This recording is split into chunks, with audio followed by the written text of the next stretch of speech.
اعوذ باللہ من الشیطان اللعین الرجیم بسم اللہ الرحمن الرحیم الحمد للہ رب العالمین وصلی اللہ علی محمد وآلہ الطیبین الطاہرین المعصومین ولعنت الدائم علی اعدائہم اجمعین من الآن الی قیام یوم الدین۔ مسائل فقہ میں جو موضوع دیا گیا ہے وہ ہے نماز میت کے حوالے سے اس کے احکام، نماز میت کے احکام۔ دیکھیے، سب سے پہلا مسئلہ تو یہ ہے کہ جب بھی کسی مسلمان کا انتقال ہوتا ہے تو مسلمان کی میت پر نماز پڑھنا واجب ہے۔ اب فرق نہیں پڑتا یہ مسلمان مومن ہو یا غیر مومن ہو، یعنی شیعہ اثنا عشری ہو یا غیر شیعہ اثنا عشری ہو، یہ بڑا ہو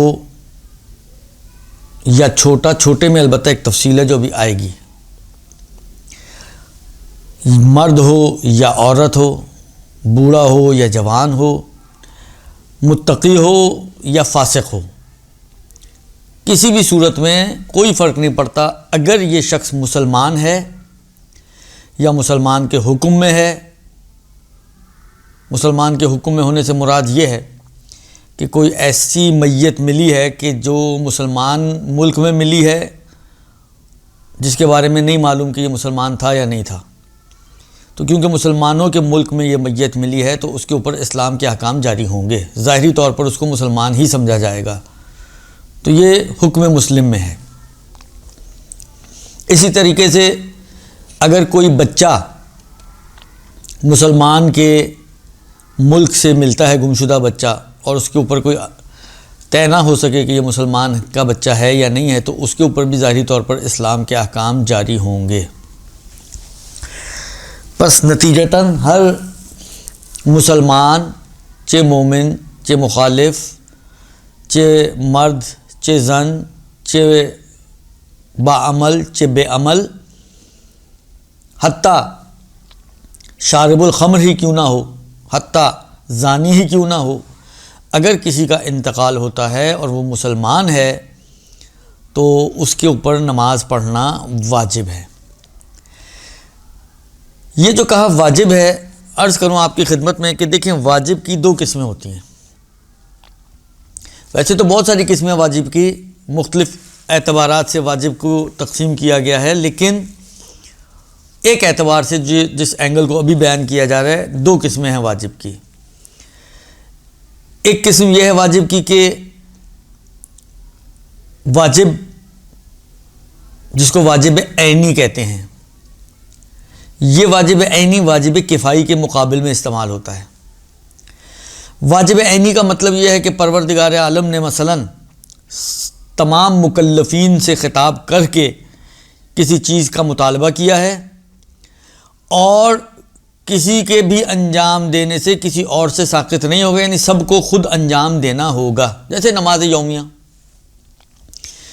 خدا نے تمام بالغین، عاقلین اور زندہ افراد سے مطالبہ کیا ہے کہ ہر دن میں 5 نمازیں تمہیں پڑھنی ہیں، فجر، ظہر، عصر، مغرب اور عشاء، اور یہ سب سے خطاب کیا ہے۔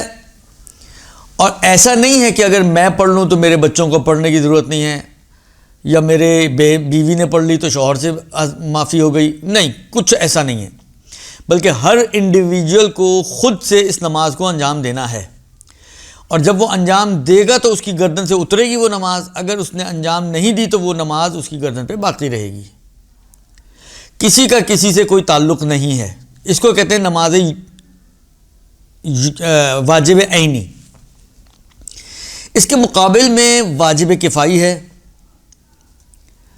واجب کفائی ایسے واجب کو کہتے ہیں کہ جس میں ابتدائی طور پر پروردگار عالم کی طرف سے خطاب سب کے لیے، تمام بالغ و عاقل، تمام مسلمان جو مکلف ہیں، پروردگار عالم تمام مسلمانوں سے خطاب کر کے کہہ رہے کہ ایھا المکلفون، اے مکلفین،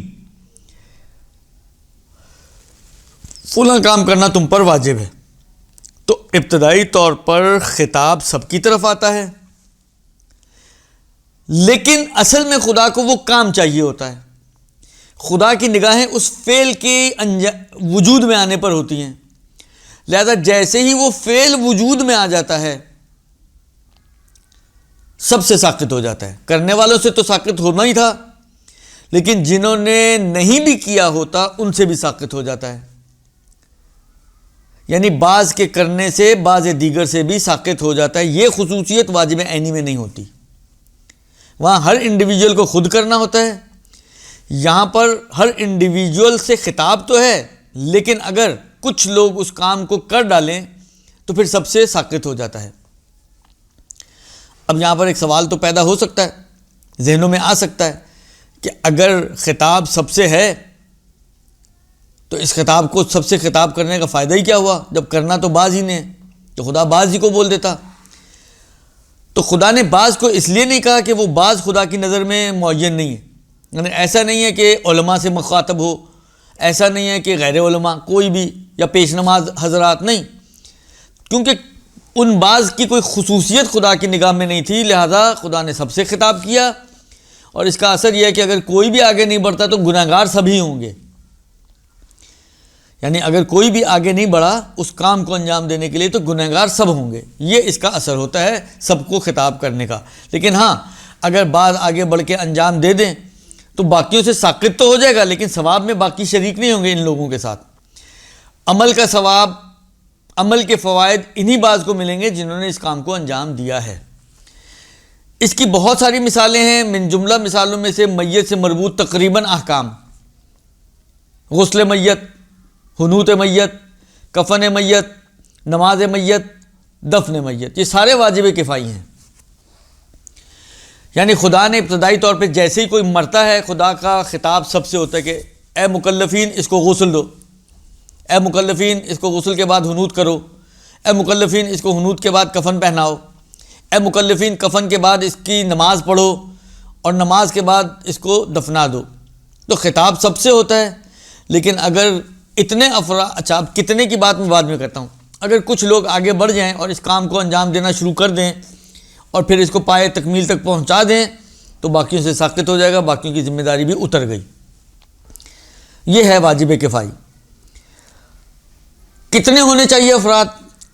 جس طرح افراد کی اشخاص مشخص نہیں ہیں، اسی طرح تعداد بھی کوئی معین نہیں ہے. تعداد کے حوالے سے ہر کام کی نوعیت الگ الگ ہے. اتنے افراد کہ جن سے وہ کام وجود میں آ سکے اتنے ضروری ہیں. منیمم کوانٹٹی اتنے افراد ہیں کہ جن سے وہ کام ہو جائے. فرض کریں غسل کے لیے منیمم 2 بندے چاہیے مثلا،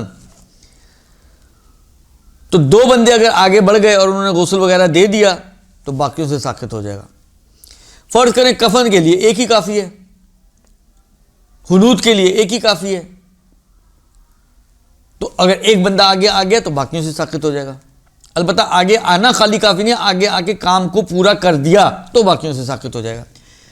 اگر یہ آنے والا درمیان میں چھوڑ کے چلا جائے تو پھر سب کی طرف خطاب آ جائے گا کہ اب اس کو مکمل کرو مکمل کرو مکمل کرو. بس نہ افراد معین ہیں نہ تعداد معین ہیں. کام کی نوعیت کے اعتبار سے جتنے افراد چاہیے اور جیسے افراد چاہیے ان کو آگے بڑھنا چاہیے. لہٰذا فرض کریں کہ ابھی ہماری کیونکہ نماز میت میں بحث ہے تو نماز میت بھی اسی واجب کفائی ہے اس کا. یعنی اگر فرض کریں ایک بندے سے نماز میت تو ایک آدمی بھی پڑھ سکتا ہے نا، لہٰذا ایک بندہ آگے بڑھ کے پڑھ دے نماز تو باقیوں سے ساقط ہو جائے گی. یہ اور بات ہے کہ مثلا جماعت سے پڑھنا بہتر ہے. بس نماز میت ہر بالغ و عاقل، بلکہ ہر بالغ مسلمان پر چاہے وہ کیسا بھی رہا ہو نماز پڑھنا واجب ہے. اب سوال پیدا ہوتا ہے کہ اگر بچہ مر جائے تو آیا اس پر نماز پڑھنا ضروری ہے یا ضروری نہیں ہے؟ منہاج کی ایک عبارت ہے، اس میں یوں آیا ہے کہ اگر یہ بچہ نماز کو سمجھتا ہو اور اس کی علامت انہوں نے یوں بیان کی ہے کہ یہ 6 سال کا ہو گیا ہو یعنی 6 سال کا بچہ ان کے حساب سے نماز کو سمجھ سکتا ہے.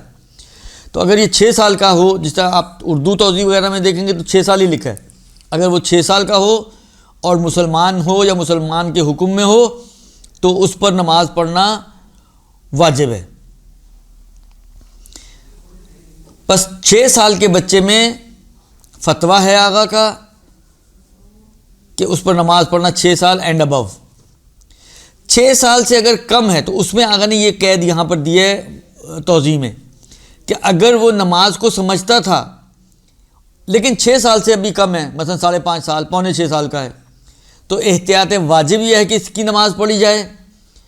اور اگر وہ اتنا چھوٹا تھا کہ ابھی نماز سمجھتا ہی نہیں تھا تو پھر اس پر نماز پڑھنا واجب نہیں ہے.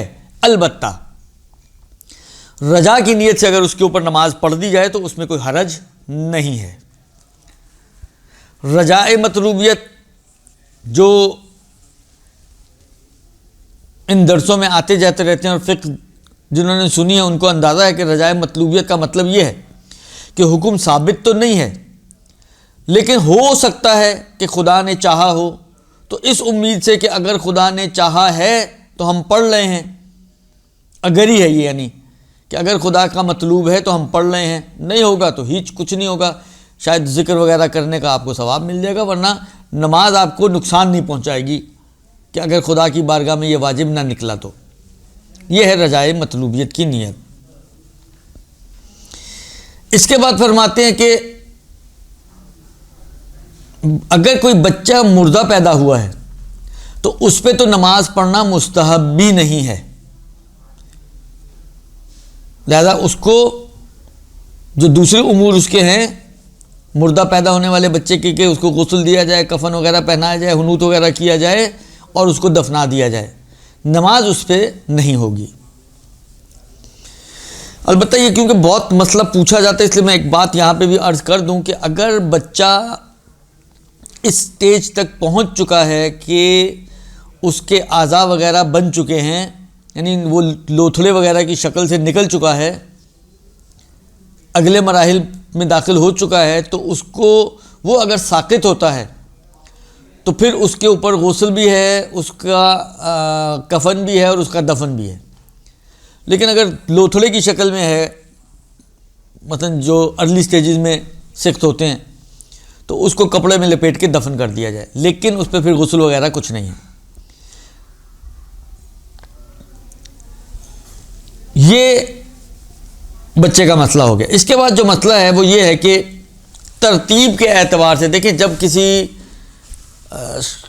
شخص کا انتقال ہوتا ہے تو کچھ واجبات تو مرنے سے پہلے کے ہیں، قبلہ رخ وغیرہ کروانا وغیرہ، تو اس کو بھی وہ ہماری گفتگو میں شامل ہیں. مرنے کے بعد چند چیزیں ہیں جو اس کی نسبت واجب ہے، جو تقریباً 5 بنتی ہیں. سب سے پہلے اس کو غسل دیا جائے، 3 غسل ہیں. تینوں غسل دینے کے بعد جن میں سے پہلا بیری کے پانی کا، دوسرا کافور کے پانی کا اور تیسرا سادے پانی کا، اس کو کفن پہنایا جائے.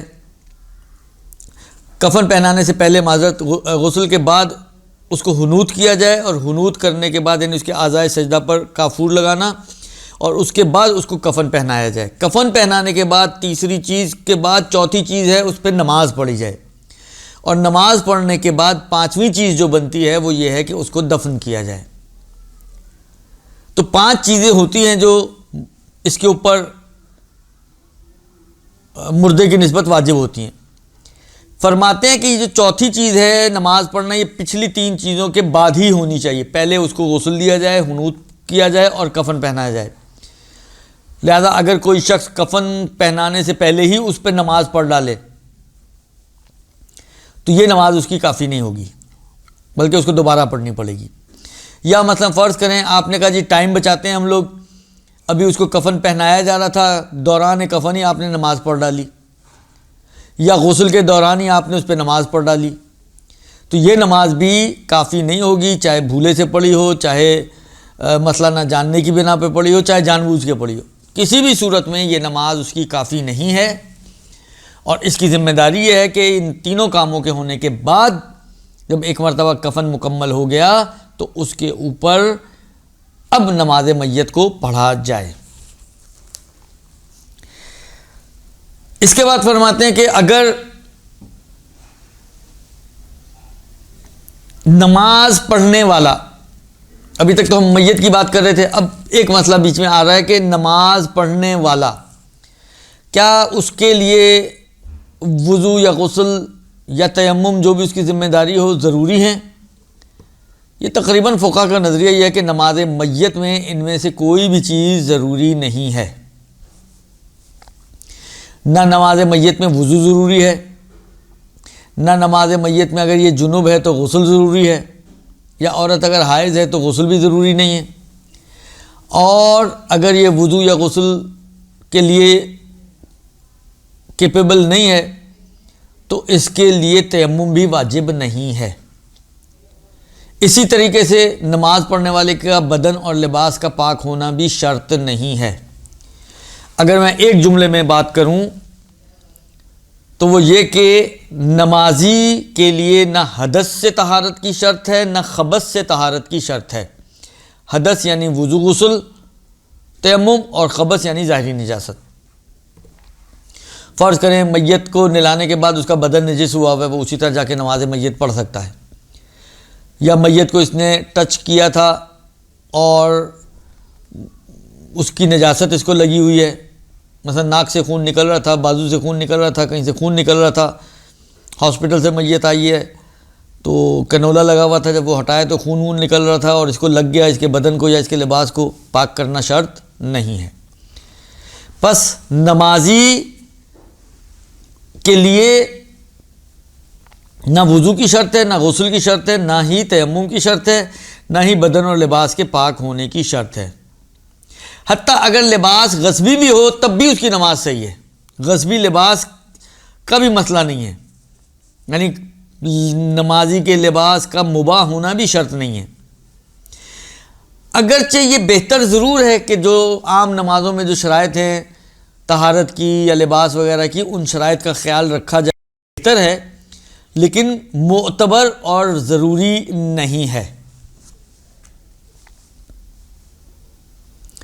اس کے بعد فرماتے ہیں کہ نماز میت پڑھتے وقت پوزیشن کیا ہونی چاہیے، پڑھنے والے کی اور میت کی، دو چیزیں۔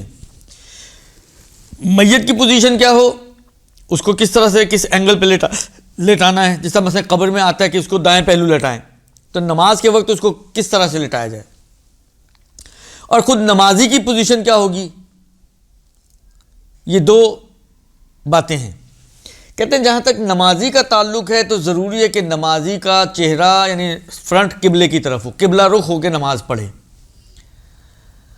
اور جہاں تک میت کا تعلق ہے تو میت کے کو ضروری ہے کہ اس طریقے سے چت لٹایا جائے، یعنی کمر کے بل لٹایا جائے کہ اس کا سر نماز پڑھنے والے کے دائیں طرف اور اس کے پیر نماز پڑھنے والے کے بائیں ہاتھ کی طرف آئیں۔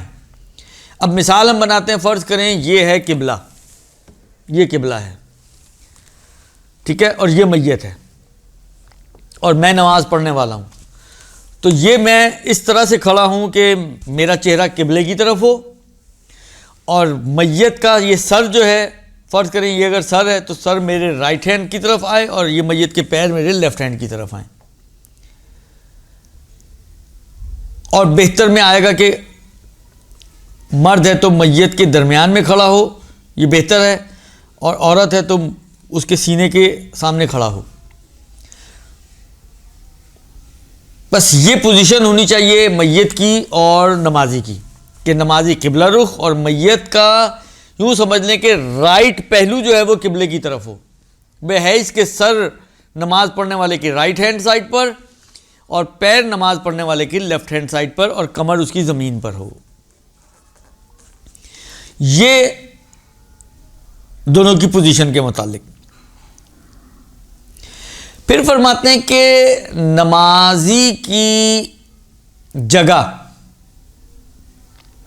اور میت کی جگہ بہت زیادہ اونچی نیچی نہ ہو، یعنی نمازی نیچے کھڑا ہو اور میت ہوا میں معلق اوپر ہو، اتنی اونچی ایسا نہ ہو، بلکہ نمازی کی جگہ اور میت کی جگہ اگر لیول ہو تو سب سے بہتر ہے، ورنہ مختصر سا تھوڑا بہت، اب تھوڑا بہت اگر ہم وہاں جائیں، بعض اگر اب یہ میں قیاس کرنے جا رہا ہوں، یہ فقہی مسئلہ مجھے اتنا اس میں نہ دیا ہوا ہے اور نہ اس وقت ذہن میں، لیکن یہ جو نماز یومیہ میں آتا ہے نا کہ پیشانی رکھنے کی جگہ اور گھٹنے اور پیر کی جگہ اوپر نیچے نہ ہو، تو وہاں پر آتا ہے کہ جی 4 ملی ہوئی انگلیوں سے زیادہ اونچی نیچی نہ ہو. تو ہو سکتا ہے کہ یہاں پر بھی یہ جو کہا نا مختصر سی اونچ نیچ ہو، تو مراد ان کی مختصر سے وہی 4 ملی ہوئی انگلیاں ہوں، اگرچہ یہاں پر انہوں نے لکھا نہیں ہے. یہ بھی میں عرض کر رہا ہوں کہ یہ فتویٰ میں بیان نہیں کر رہا، صرف ایک اندازہ بیان کر رہا ہوں. ویسے تو عرفی ہے، کیونکہ بیان نہیں ہوا تو عرفی ہے کہ عرف یہ کہے کہ یہ تو بہت ہی کم ہے اونچائی، یا بہت ہی کم ہے. جیسے بعض اوقات ہوتا ہے نا بہت ہی مثلا 1 آدھ انگلی کا پور جتنا جو ہے وہ ایک سمجھے تھڑا سا بنا ہوا ہوتا ہے، وہ میت اس کے اوپر ہے اور آپ نیچے کھڑے ہوئے ہیں. 1 انگلی کے پور جتنا آپ نیچے ہیں اور میت 1 انگلی کے پور، مثلا جیسا فرض کریں یہ جو ہے نا یہ اگر فرض کریں اس کا وہ تھڑا سا بنا ہوا ہے، اس پہ میت اور یہ نیچے زمین جو ٹیبل ہے وہ زمین ہو، کہ فرض کریں 1 انگلی جتنا فاصلہ ہو، 1 انگلی کے پور جتنا، 1 انگلی کے 2 پور جتنا، یہ کہتے ہیں مختصر سی اونچ نیچ ہو تو اس میں کوئی حرج نہیں ہے. اور احتیاط مستحب یہ ہے کہ نماز پڑھنے والے کی جگہ غصبی نہ ہو. پیچھے بیان کیا کہ شرط نہیں ہے کہ وہ لباس کی بات تھی، اس کا مطلب ہے جگہ بھی غصبی ہونا. احتیاط مستحب کا مطلب یہ ہے کہ اگر جگہ غصبی پہ کھڑے ہو کر بھی نماز پڑھ لے تو بھی اشکال نہ دارد، لیکن احتیاط مستحب یہ ہے کہ جگہ غصبی نہ ہو. پھر کہتے ہیں کہ نماز گزار جو ہے وہ میت سے دور کھڑا نہ ہو. یعنی ایسا نہیں ہے کہ فرض کریں کہ یہ ہال ہے تو آپ کہیں جی وہ اس دیوار پر میت کھڑ پڑی ہوئی ہے اور اس دیوار پر جو ہے وہ میں کھڑا ہوا ہوں. نہیں، فاصلہ نہیں ہونا چاہیے. اور البتہ اگر جماعت ہو رہی ہے، مثلا فرض کریں کہ یہ میت ہے، یہ میں کھڑا ہوں اور جماعت ہو رہی ہے، اور مثلا جیسا یہ جو بڑے بڑے لوگوں کی نمازیں میت بنتی ہیں، جیسا ابھی تازی ریحان اعظمی صاحب کا انتقال ہوا، ان کی جو میت جنازہ آپ نے دیکھا ہوگا کتنے بڑی تعداد تھی، تو جو آخری صف میں کھڑا ہوا ہے اگر آپ دیکھیں تو ممکن ہے اس کا فاصلہ میت سے جو ہے مثلا 12 15 20 میٹر کا فاصلہ ہو، جو ایک اچھا خاصا فاصلہ ہوتا ہے، جو اگر وہ اکیلا پڑھ رہا ہوتا تو کافی نہیں تھا. تو جماعت کی صورت میں اگر صفیں لمبی ہونے کی وجہ سے فاصلہ بڑھ رہا ہے تو کہتے ہیں، اور صفیں متصل ہوں تو اس میں کوئی حرج نہیں ہے، وہ فاصلہ مشکل پیدا نہیں کرے گا نماز میت میں. اسی طرح فرماتے ہیں کہ نماز میت جو پڑھ رہا ہے میت اس کے سامنے ہو، سائیڈ میں نہ ہو. یعنی یہ میت ہے اور میں یہاں کھڑا ہو رہا ہوں، اگرچہ دور نہیں ہوں لیکن سائیڈ میں کھڑا ہو رہا ہوں، تو یہ کافی نہیں ہے، بلکہ میت کے سامنے کھڑا ہونا چاہیے مجھے. البتہ یہاں پہ بھی کہتے ہیں کہ اگر جماعت کی وجہ سے فرض کریں صفیں اتنی چوڑی ہو گئی کہ ایک بندہ وہاں کھڑا ہوا ہے اور میت یہاں پر ہے، بہت ہی سائیڈ میں کھڑا ہوا ہے، لیکن متصل صفیں ہیں، تو اس میں بھی کوئی حرج نہیں ہے جماعت کی صورت میں. بس فرادہ اگر پڑھ لیں تو سامنے بھی کھڑا ہونا شرط ہے اور فاصلہ بھی نہ ہو، یہ بھی شرط ہے. لیکن اگر جماعت میں پڑھ رہے ہیں تو جو پیچھے پڑھنے والے ہیں نہ ان کا سامنے ہونا شرط ہے، میت کا ان کے سامنے ہونا، اور نہ ہی میت سے دور کھڑے ہونے میں کوئی مشکل ہے اگر صفیں متصل ہوں تو. لیکن اگر فرض کریں ایک لائن ہے صف کی اور آپ 5 صفیں پیچھے کھڑے ہو، گیپ ڈال کے کھڑے ہو رہے ہیں، تو یہ کافی نہیں ہوگا. اسی طرح فرماتے ہیں کہ آپ کے جو نماز پڑھنے والا ہے اس کے اور میت کے درمیان سمجھے کوئی رکاوٹ نہ ہو، کوئی دیوار، کوئی پردہ، یا بعض اوقات لکڑی کے جو پارٹیشن وغیرہ ہوتے ہیں، اس قسم کی کوئی رکاوٹ نہ ہو. البتہ اگر میت تابوت وغیرہ ٹائپ کی کسی چیز میں ہے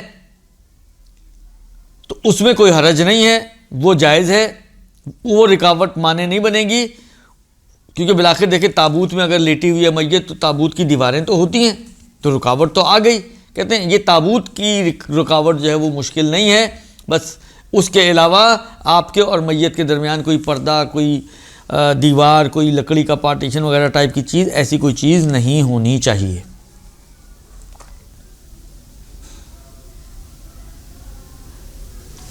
اس کے بعد فرماتے ہیں کہ نماز میت پڑھتے وقت ضروری ہے کہ میت کی شرمگاہ چھپی ہوئی ہو. دیکھیں اگر تو نارمل میت ہے اور اس کو کفن دیا گیا ہے تو پھر تو چھپی ہوئی ہوتی ہے، لیکن اگر فرض کریں کوئی ایسی میت ہے جس کو کفن پہنانا ممکن ہی نہیں ہے تو نماز کے وقت کم سے کم اس کی شرمگاہ کو ڈھانپ دیا جائے چاہے کوئی تختہ رکھ کے، کوئی اینٹ وغیرہ رکھ کے، کوئی بھی چیز رکھ کے، پتے رکھنے پڑیں، کوئی بھی چیز ایسی رکھ دیں کہ جس سے اس کی شرمگاہ چھپ جائے، تو یہ کافی ہو جائے گا نماز کے لیے۔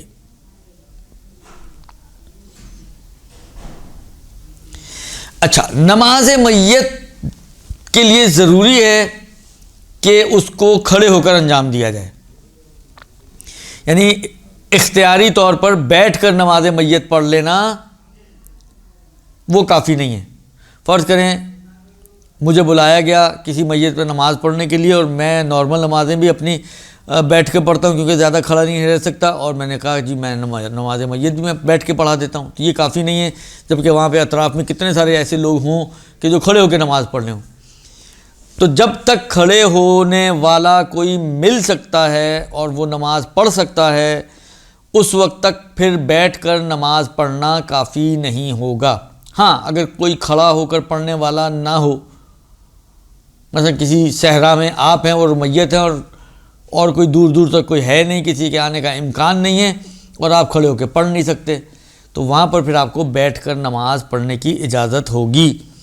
لیکن اختیاری طور پر نماز میت کو بیٹھ کر نہیں پڑھا جا سکتا، لہذا کھڑے ہو کر پڑھی جائے گی، قصد قربت کے ساتھ پڑھی جائے گی، اور نیت کے وقت ضروری ہے کہ معین کرے میت کو، چاہے یوں کہے کہ میں اس میت پہ جو سامنے ہے پڑھی ہے اس پر نماز پڑھتا ہوں قربتاً الی اللہ، یہ بھی کافی ہو جائے گا۔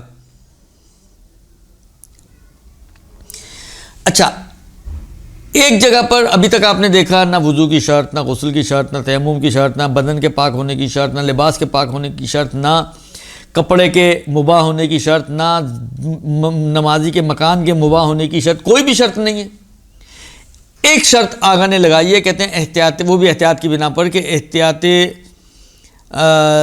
واجب کی بنا پر، جس طرح عام نمازوں میں شرط ہے کہ آپ کا بدن سکون کی حالت میں ہو، ہلتے ہوئے نماز نہ پڑھیں، احتیاط واجب یہ ہے کہ نماز میت میں بھی اس استقرار اور حالت سکون کو لحاظ رکھیں اور آپ کا بدن ہلتا ہوا نہ ہو نماز پڑھتے وقت۔ لہذا نماز پڑھتے وقت ضروری ہے کہ بدن سکون کی حالت میں ہو، احتیاط واجب کی بنا پر۔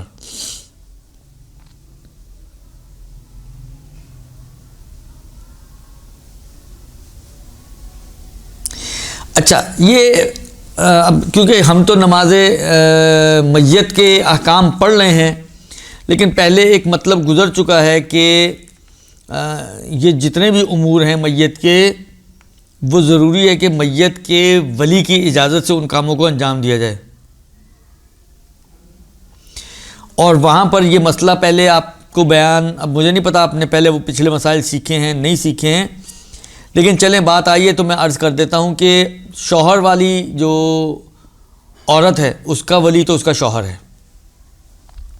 اور زن و شوہر کے علاوہ، یعنی شوہردار عورت کے علاوہ باقی جتنی بھی صورتیں بنتی ہیں ان میں جو وارث ہیں وہ ولی میت ہیں، اسی ترتیب کے حساب سے کہ جو وراثت کے باب میں آتی ہے، کہ پہلے مرحلے میں باپ،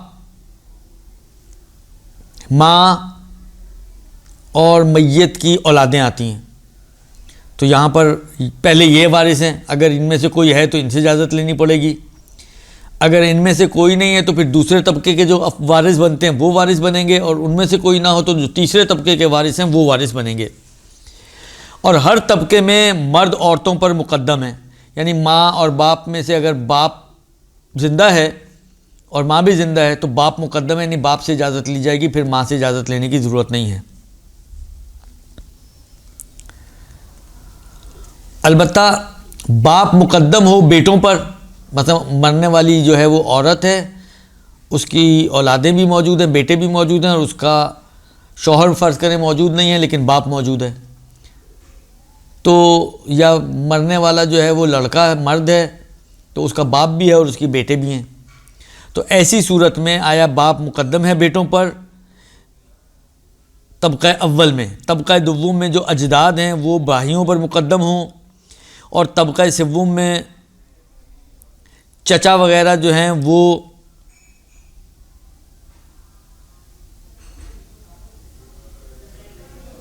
جو ایسا، یعنی چچا جو باپ اور ماں میں مشترک ہیں اس میت کے ساتھ، میت کے باپ کے ساتھ، یعنی سگے چچا تایا وغیرہ، وہ مقدم ہو جائیں دوسرے والے چچا تایا وغیرہ پر۔ اس میں انہوں نے تھوڑی سی احتیاط وغیرہ لگائی ہے اور اشکال کیا ہے اور احتیاط کی رعایت کی بیان فرمایا کہ احتیاط کی رعایت کی جائے۔ اعلیٰ ابھی ہم ان تفصیلوں میں نہیں جاتے، لیکن بہرحال کہتے ہیں کہ میت نے اگر کوئی وصیت کی ہے، یہ اس مسئلے کے لیے یہ ساری تفصیل میں نے دی کہ اگر میت نے کسی خاص شخص کے لیے وصیت کی ہے کہ میرا مثلاً فرض کریں میری نماز جنازہ آغا ایکس پڑھائیں، تو اب ایکس کو کیونکہ میت نے خود اس کو معین کیا ہے، تو ایکس کے لیے ضروری نہیں ہے کہ وہ میت کے وارثوں سے اجازت لے اور میت کے ولی سے اجازت لے اور پھر اس کے اوپر نماز پڑھائے۔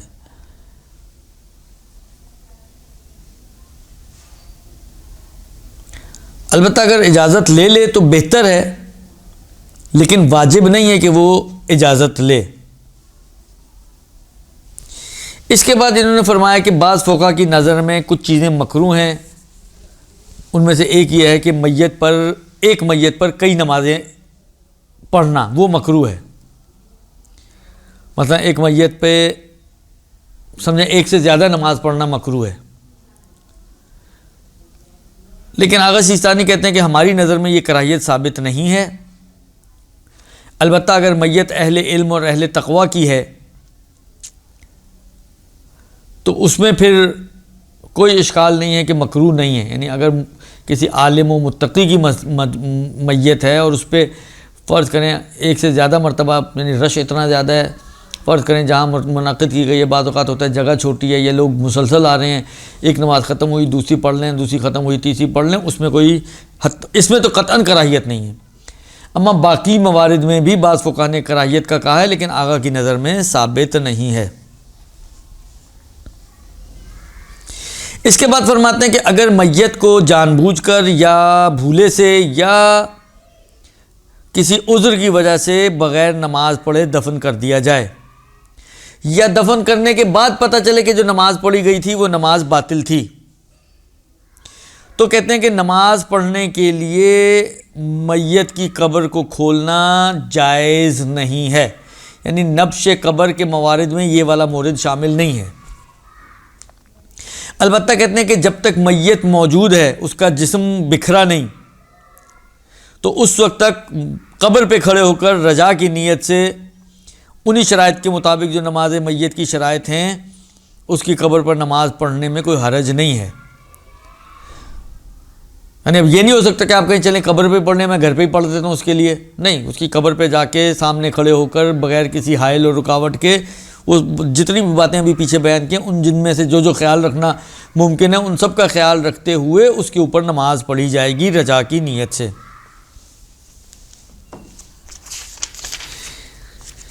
یہ تو ہو گئے کچھ احکام نماز میت کے۔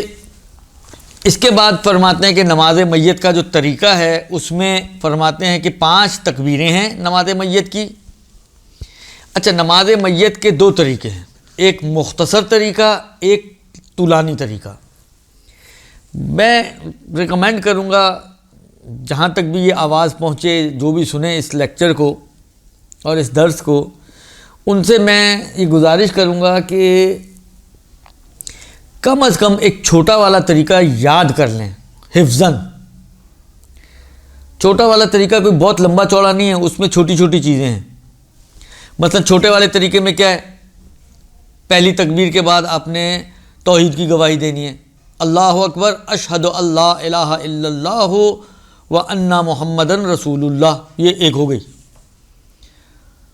جو اس کے آگے کے جملے ہیں ارسلہ بالحق بشیرا ونذیرا بین یدی الساعہ وغیرہ، اس کی ضرورت نہیں ہے، صرف اتنا اشہد اللہ الہ الا اللہ وحدہ لا شریک لہ وان محمدن عبدہ ورسولہ۔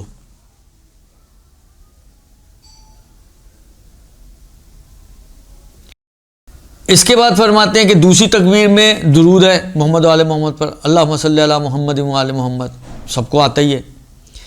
تیسری تکبیر کے بعد یہ ایک چھوٹا اللہم اغفر للمؤمنین والمؤمنات، بس اللہم اغفر تو دعائے کمیل جنہوں نے پڑھی ہیں سنی ہیں ان کو اتنا تو اللہم اغفر لی الذنوب التی، تو اتنا تو اللہم اغفر لی تو بول سکتے ہیں نا، اللہم اغفر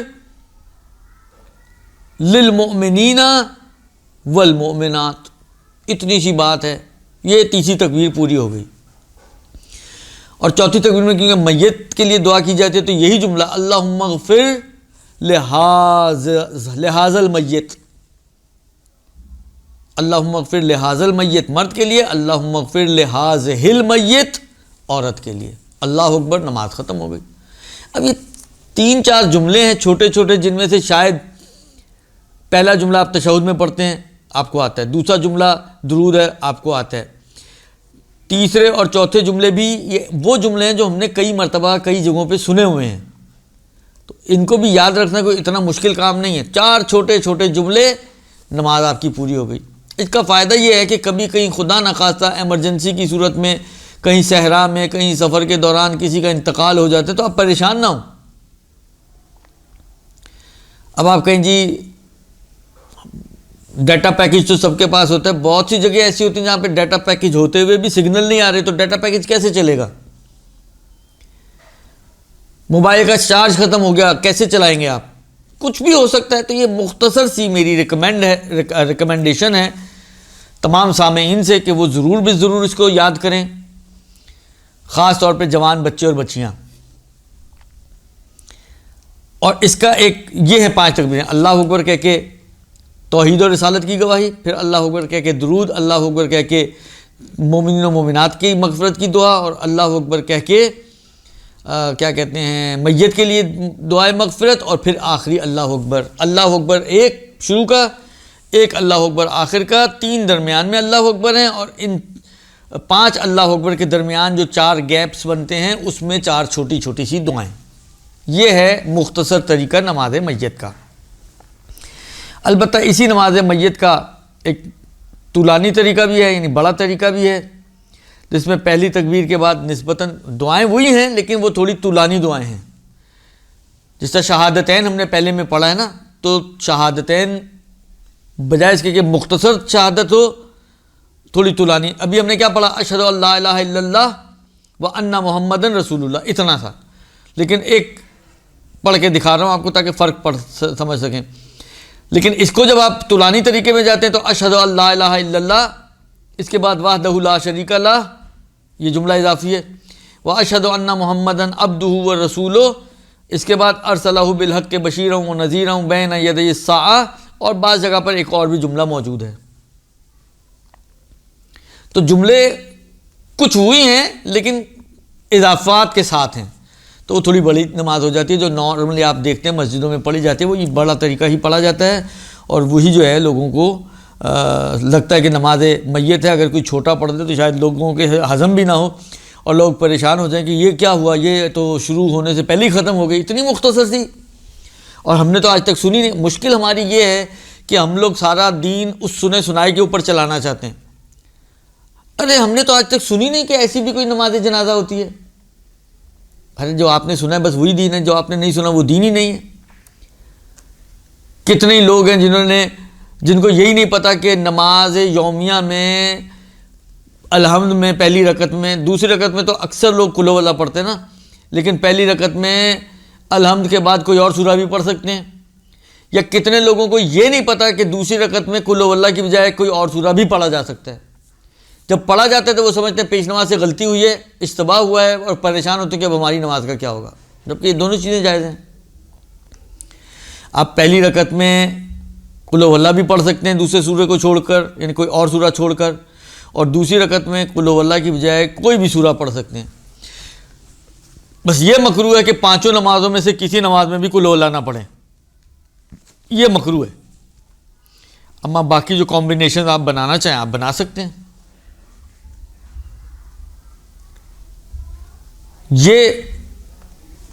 یہ والا مسئلہ کہ نماز میت میں ایک بڑا طریقہ بھی ہے، اور اس بڑے طریقے کے مطابق بھی نماز پڑھی جا سکتی ہے جو عام طور پہ رائج ہے، جس کو میں طریقہ میں اس لیے نہیں پڑھ رہا ہوں کہ یہ آپ کی توضیح المسائل میں موجود ہے، وہاں پہ آپ جا کے دیکھ سکتے ہیں۔ مسئلہ نمبر جو میرے پاس کتاب ہے اس کے حساب سے 597 میں اس میں شروع میں مختصر طریقہ دیا، بعد میں بڑا طریقہ دیا ہے۔ اس کے بعد ایک مسئلہ جو نماز کے حوالے سے ہے، یہی کہ نماز میت کی جو تکبیرات اور دعائیں ہیں ان کے اندر موالات ہونا چاہیے، یعنی اتنی بریکیں ڈال کے یا اتنے فاصلے سے نہ پڑھا جائے کہ عرف کہے کہ یہ تو تسلسل ہی نہیں ہے، ان میں تسلسل کے ساتھ پڑھنی ہے، یہ ضروری ہے۔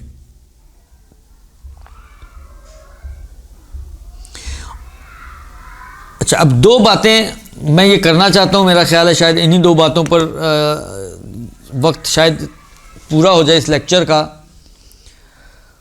اور وہ دو باتیں یہ ہیں کہ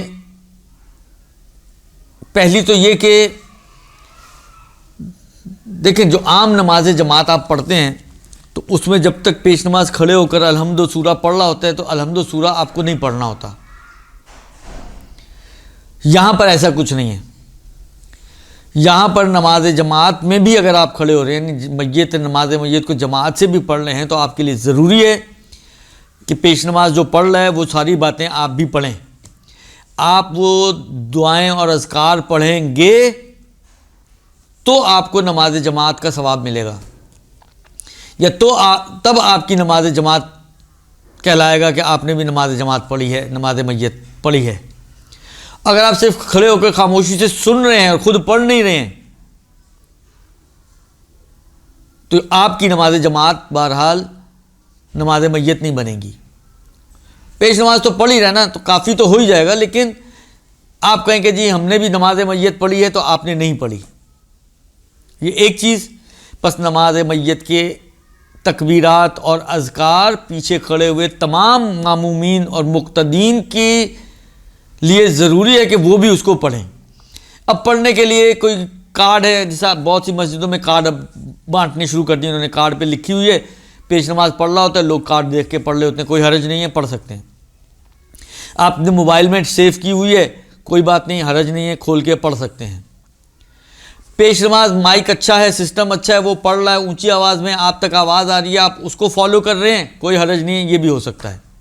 بس کسی بھی طریقے سے، چاہے دیکھ کے، چاہے سن کر، چاہے فالو کرتے ہوئے آپ اگر یہ پڑھ لیں تو یہ کافی ہے، اور آپ کی بھی نماز میت ہو جائے گی۔ یہ تو ہو گئی ایک بات۔ دوسری بات یہ ہے کہ آیا نماز، دیکھیں میں پہلی جو شہادت ہے، پہلی تکبیر کے بعد جو دعا پڑھی جاتی ہے وہ میں نے بھی پڑھی بھی آپ کے سامنے، میں ایک دفعہ دوبارہ پڑھ رہا ہوں۔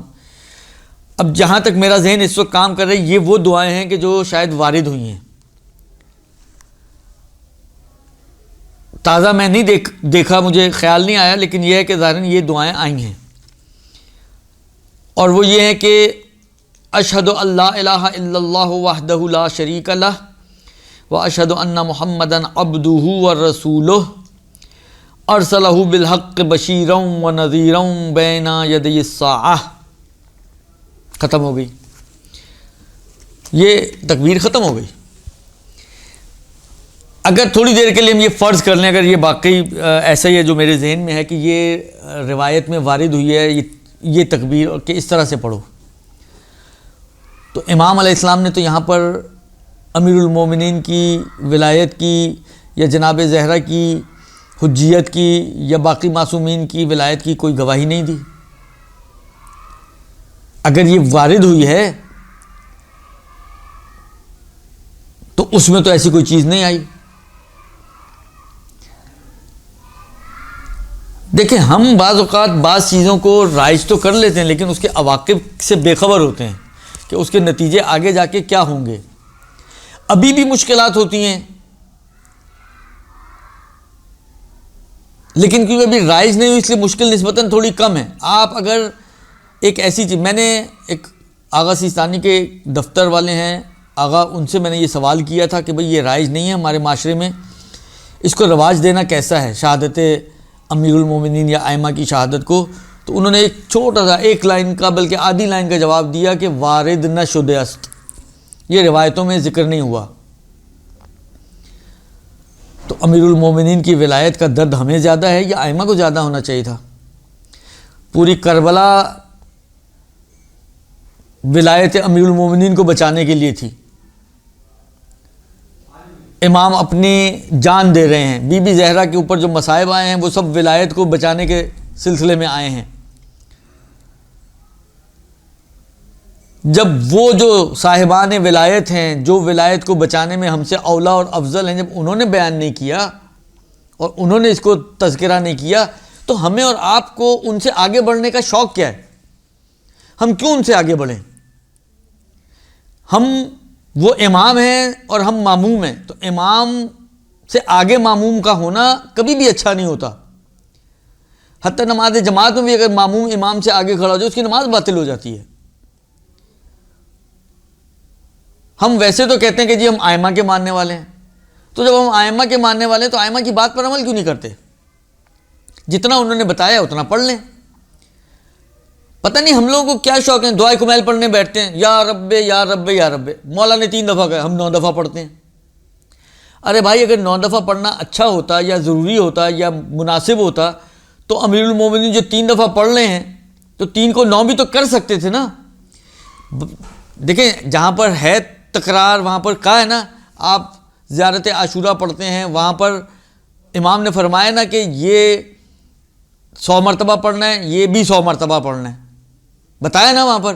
اچھا کمال ہمارا ہم لوگوں کا یہ ہے جہاں پر انہوں نے بتایا ہے کہ تکرار کرو، مثلا 100 مرتبہ پڑھو، وہاں ڈھونڈتے ہیں آگا کوئی یہ ہلکا نہیں ہو سکتا، 100 تو بہت زیادہ ہوتے ہیں، تھوڑا کم ہو جائے، کوئی 3 دفعہ پڑھ لیں تو کام چلا لیں. وہاں پہ کتنی جگہ آپ نے دیکھا ہوگا کوئی 3 دفعہ پڑھ کے آگے بڑھ جاتے ہیں، کہیں پہ 10 دفعہ پڑھتے ہیں آگے بڑھ جاتے ہیں. وہاں پر کمی کی طرف جا رہے ہوتے ہیں. جہاں پہ امام نے بولا ہے وہاں پہ کم ڈھونڈ رہے ہوتے ہیں، جہاں پہ نہیں بولا وہاں اپنے پاس سے ڈال رہے ہوتے ہیں. یہ تو مجھے واقعی تعجب کی بات نہیں ہے، آپ لوگوں کو تعجب نہیں ہوتا اس بات پر، اس سوچ پر؟ لہذا ائمہ سے آگے نہ بڑھیں. صحیح ہے، ولایت ہماری جان ہے، اسی سے ہماری پہچان ہے، اسی سے ہماری بقا ہے. اصلا تشیع یعنی وہ تشیع اور اثنا عشری جو افراد ہیں ان کی شناخت یہی ہے کہ وہ امیر المومنین کی ولایت کے ماننے والے ہیں. یہ سب اپنی جگہ پر ہے، لیکن اس کا مطلب یہ تو نہیں ہے کہ جہاں دل چاہے، جب دل چاہے، جو دل چاہے ہم بڑھا دیں.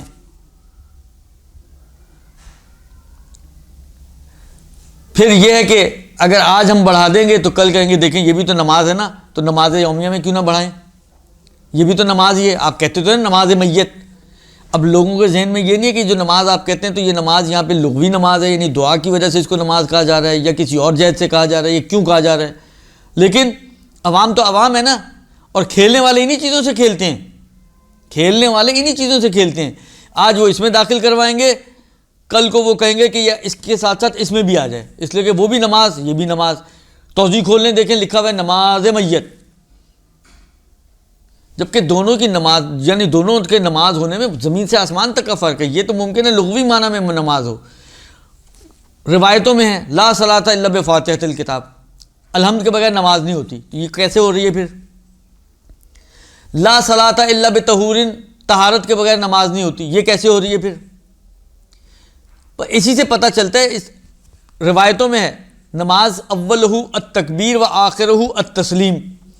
نماز وہ ہے کہ جس کی ابتدا تکبیرۃ الاحرام سے ہو اور جس کی انتہا سلام پر ہو. اس میں نہ اس سینس میں تکبیر ہے اور نہ اس سینس میں سلام ہے. کتنا فرق ہے دونوں نمازوں میں. پھر لوگ یہ چیزیں بھول جاتے ہیں جو کھیلنے والے ہوتے ہیں نا. دیکھیں یہ جو ہے نا آیت مبارکہ سورہ آل عمران میں جو ہے کہ قرآن میں کچھ محکم ہے، کچھ متشابہ ہیں.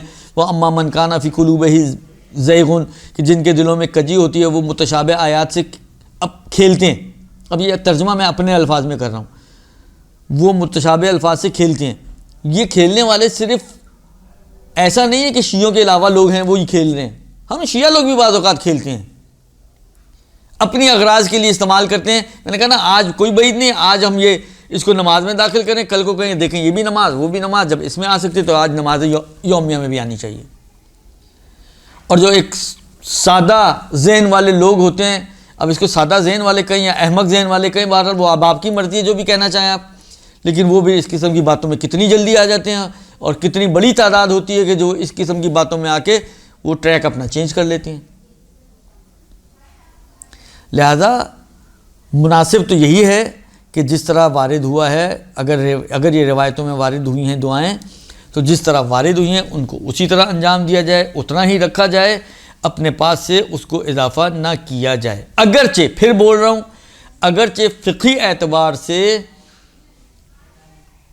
جائز ہو سکتا ہے، اور جائز ہے بھی، ہو کیا سکتا ہے، اور لوگ یہ بھی لے کر آتے ہیں جی آغا گل پائگانی نے بھی پڑھا تھا اور آغا حکیم نے بھی پڑھا بعض کے جنازے پہ، اور یہ وہ صحیح ہے، انہوں نے پڑھا، جائز تھا، پڑھا، وہاں پر وہ واقف نہیں تھے جو ہمارے ملکوں اور ہمارے ملک کی مشکلات ہیں، انہوں نے پڑھ دیا۔ لیکن بہرحال اب میں کوئی حتمی رائے نہیں دے رہا ہوں کہ رائج کرنا چاہیے نہیں کرنا چاہیے، لیکن بالآخر مشکلات اپنی جگہ پر ہیں اور پرابلمز اپنی جگہ پر باقی رہیں گی اگر یہ چیزیں ہم نے ان کا خیال نہ رکھا تو۔